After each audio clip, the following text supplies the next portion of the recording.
Edition of Sideline Wrap-Up, the Red Bank Lions' road to the state championship, is proudly brought to you by Orthodontics by Design, by Downey's Florist, Kiss FM 98.1, and by Foxwood Jewelry.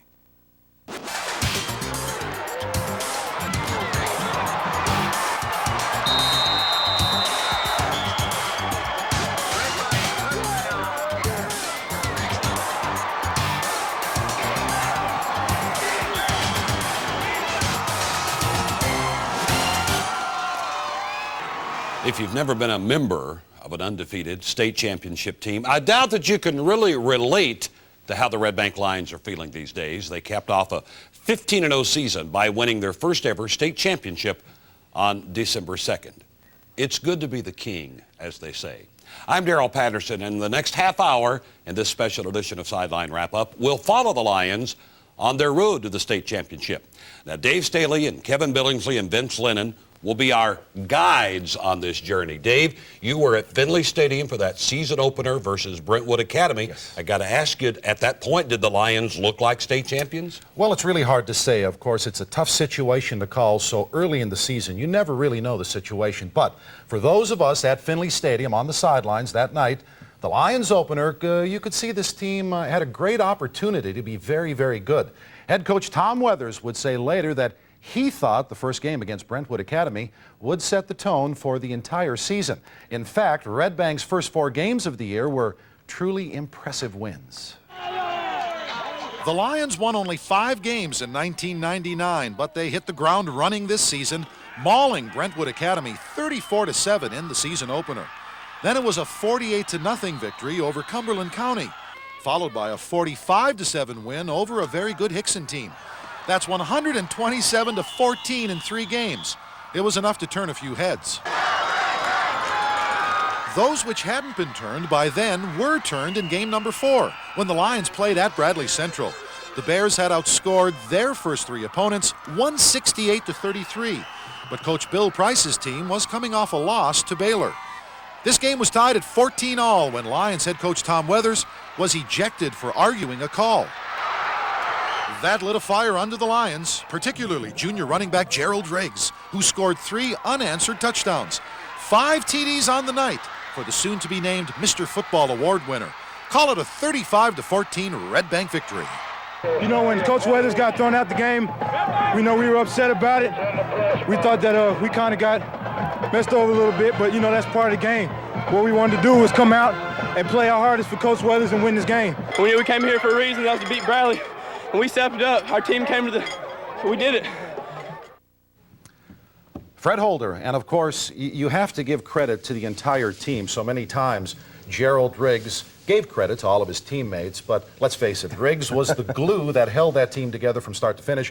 And as Coach Weathers would say, not only offensively, but on the defensive side of the football as well. Yeah, an excellent linebacker. Doesn't get any better. Absolutely. By the way, Kevin Billingsley joins us now.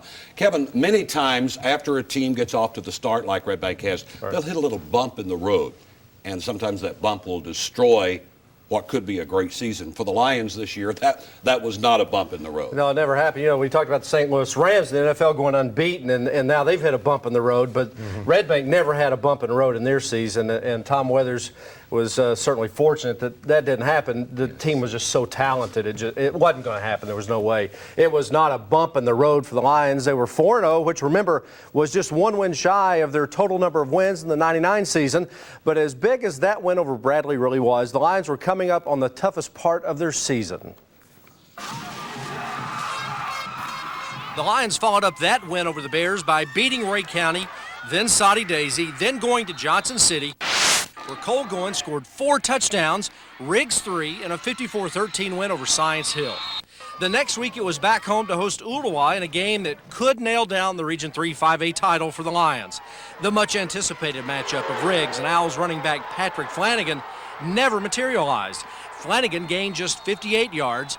Riggs gained 250 yards and scored 2 touchdowns.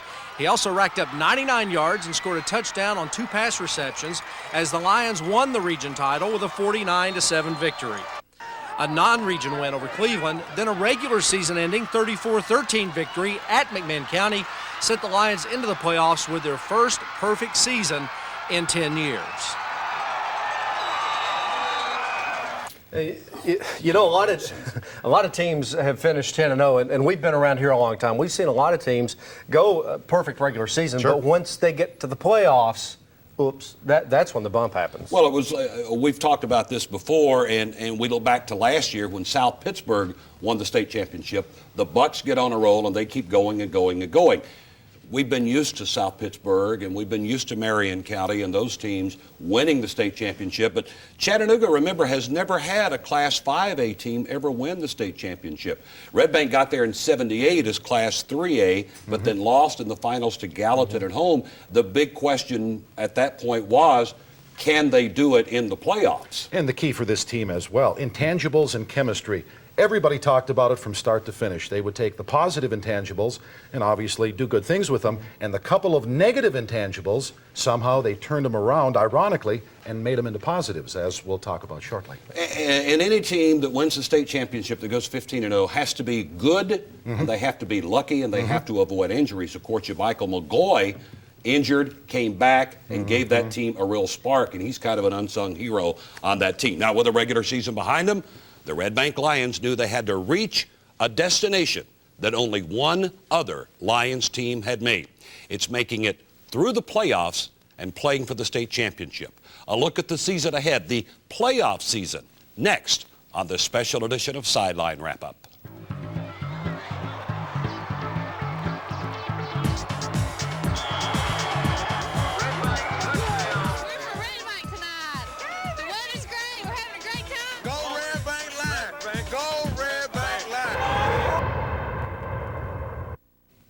Welcome back to this special edition of Sideline Wrap-Up. The Red Bank Lions road to the state championship. Now, we've talked about the Lions' regular season, a perfect 10-0, if you will. Well, the 1990 Red Bank team went 10-0 in the regular season, but then lost to Cleveland in the first round of the playoffs. In fact, Kevin, Red Bank traditionally has not been a good playoff team. That changed this year for this very, very special Red Bank team. Yeah, we were talking about that 1990 game, Quincy Prigmore kicking a field goal and John Bexford missing a field goal. I remember they went to Middle Tennessee and they had a big lead and lost up there in the playoffs. So 10-0 really hadn't meant a lot for Red Bank fans until this year, as we talked about. As Region 3 champions, the Lions got to host the fourth place team out of Region 4 in the first round of the playoffs. And normally you would think that would be a cakewalk, right? But that was not the case this year. The Lions' first-round playoff opponent, Murfreesboro, Oakland. For the first time all season, really, a Lions game went down to the wire. They led 21-14. Oakland with a Hail Mary pass on the game's final play. It's broken up, and the Lions move on to the second round and a rematch with Ooltewah. It's just been a crazy game. I thought we had it locked up, and then they came back on us with their onside kick and all that stuff. This has been crazy. But we won, and I'm just tickled to death. Same song, second verse. It was 49-7 in the regular season, 39-7 in the playoffs. That gave the Lions 12 wins for the first time in school history, and for the first time since 1978, put them into the quarterfinal round of the playoffs. That game was also a rematch with the Bradley Bears, and it turned out much like the regular season matchup. The Lions winning this one 45-14, moving on to the semifinals. We're just thrilled to be in the semifinal game, and we're just going to get ready for whoever we got playing next. They did a great job blocking, and their backs did a great job running, so that's about all you can say about that, And I hope Red Bank goes all the way and wins this thing. It was a rainy November 24th when Kingsport Dobyns-Bennett visited Tom Withers Field. And despite those conditions, the Lions didn't turn the ball over, not once. Another outstanding game by Tennessee's Class 5A Mr. Football, Gerald Riggs, a 21-13 Red Bank win, and a trip to the state championship finals. Man, I can't even describe it, man. I'm just so happy to be going to the state finals. This game was the hardest game we probably played all year. I'm just so glad to be going to the state final. That's rare when you see emotion like that. Yeah, absolutely. I'm reminded the week leading into the last week of the regular season, Bill Price, I was up there at Bradley, and he said, you know what I want to do? I want to finish second in this region. I want to win the first 2 playoff games, and I want to play Red Bank in the playoffs. And I honestly, I looked at him, I said, no, you don't. And he said, yes, I do, because we can beat them. I know we can beat them. What's that you say about wishing? Be careful what you wish for. Sometimes wishes do come true. And, of course, for Bill Price, the coach at Bradley, a former player for Red Bank, played on that 1978 team. It was an emotional game for him when they played Red Bank. And, of course, Bill became, I guess, Red Bank's biggest cheerleader from that point on. Right, and not only, Bill played on the greatest Red Bank team ever until this year. Until this year. Until this year. I don't know if you can get Price to admit that or not, but it was until this year. Now, we not. brought you up to date on the regular season, and now we are through the playoffs. When we come back, we're going to take a step back for a moment and take a different approach to football. When the team becomes a family.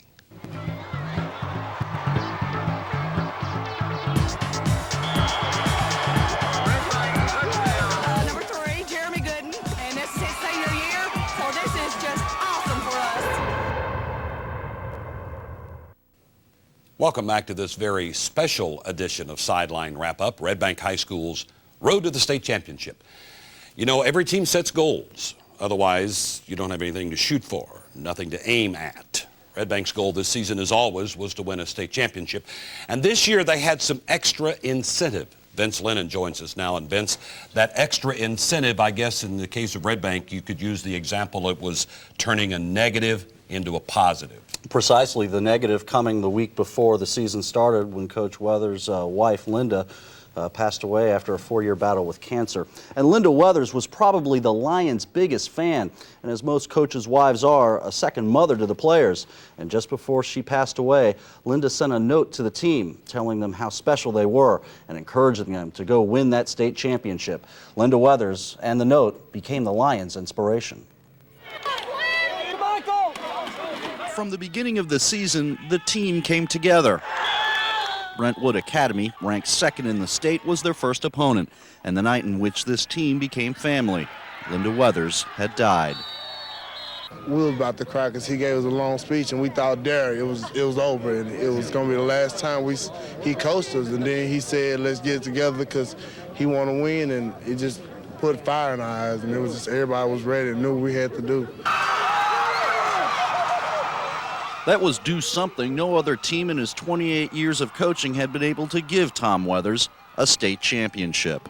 We did bring it to the town, but it was for her because it was just that was the last letter, and she said it, and we just wanted to get it for her, and Coach Weathers too, because he really do deserve it. It was an inspiration to the team because Miss Weathers meant so much to Coach Weathers, the coaching staff, and us that, it really pumped us up before the games, and it meant a lot to us.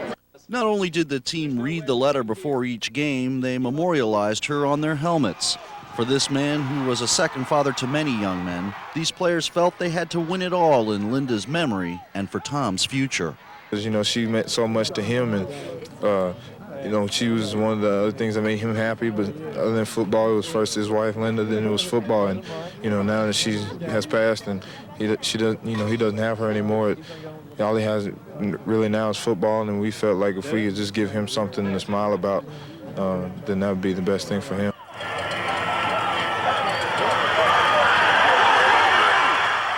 Through all the hard hits during the game, the team learned about the hard facts of life off the field. The kids, you know, realized how, you know, fragile and frail life really is, and then when you're together and you have an opportunity to do something, you know, you need to take advantage of it because you really don't know what life holds, you know, in store for you. So I think the kids, you know, could see that through, you know, Miss Weathers, and I think they realized that, you know, there are just some chances in life that you don't get, and this is, you know, more than once, and this is one they wanted to seize. The Lions of 2000 not only seized the victory, they stole a man's heart. With Linda passing away when she did, this group responded to that in a real mature way, and they handled it, you know, in just a great way, and did a lot of things. And I really think that us winning the first game was probably Linda's game. I really felt that, and I felt like, you know, them showing respect to her, and then from that point on, you know, things kept just snowballing for us in a good way.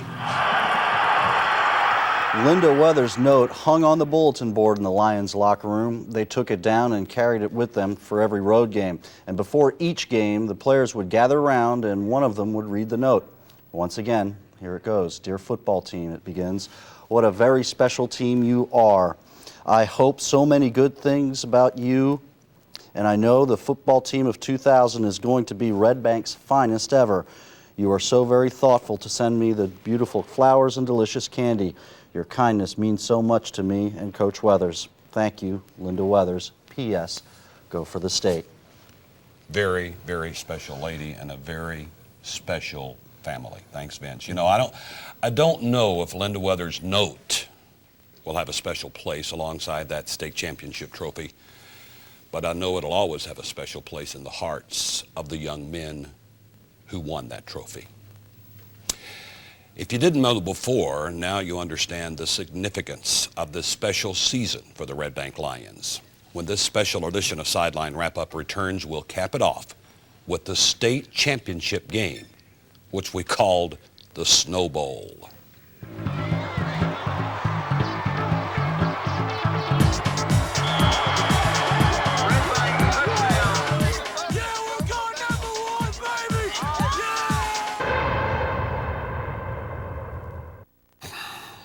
Welcome back to the special edition of Sideline Wrap-Up.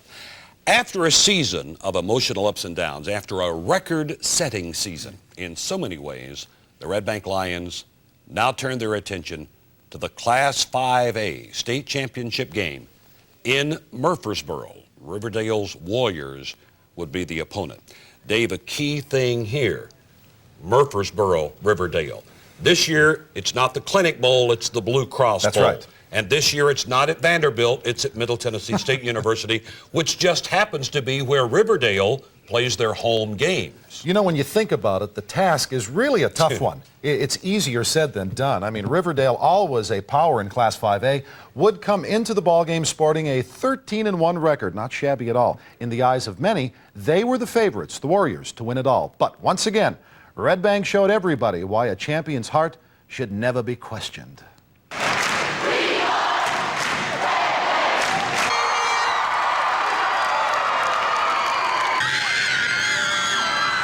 It all started to come together the day before the game, Friday, December the 1st. They called it the mother of all pep rallies.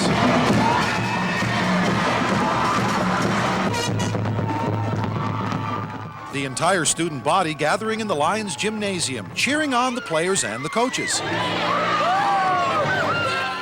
The most exciting thing to happen to this school in a long time, and it's really re-emphasized the Red Bank pride that we've had, and the students are closer together and they're all so excited. Not only were the players and coaches on hand, but so were a few former players, such as Marty Lowe, the Lions' only other Mr. Football Award winner, that way back in 1990. Marty said he thought it was all just a wonderful scene.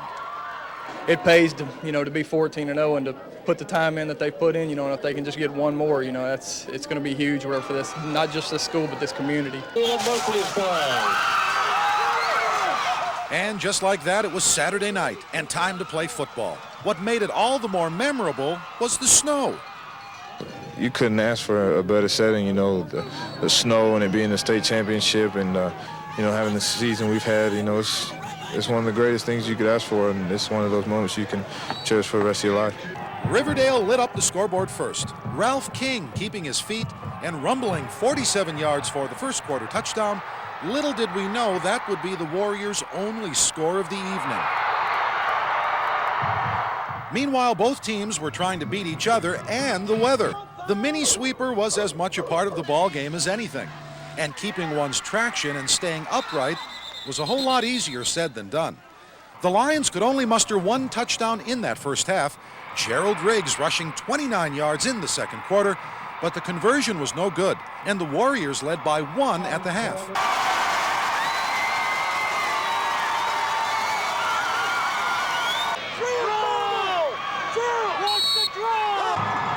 But in the second half, the Lions put it all together, capping a brilliant season, running for 250 of their 359 total rushing yards. Riggs doing the bulk of the work. End of the third period. Gerald's 30-yard dash to the paint puts the Lions on top for good. And in the fourth quarter, the Lions' offensive line was never better, opening up big holes for Riggs, who scored his third and final TD of the evening, and Cole Goins, whose 25-yard run puts a little icing on this snowy cake. A Red Bank touchdown. And as the clock winds down, the celebration begins. Of course, when you win a state championship, you can do as much hugging as you please. And for head coach Tom Weathers, it was the dousing he's always dreamed of.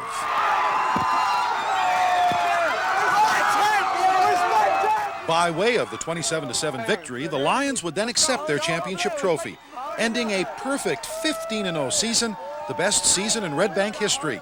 For Weathers, his first ever championship.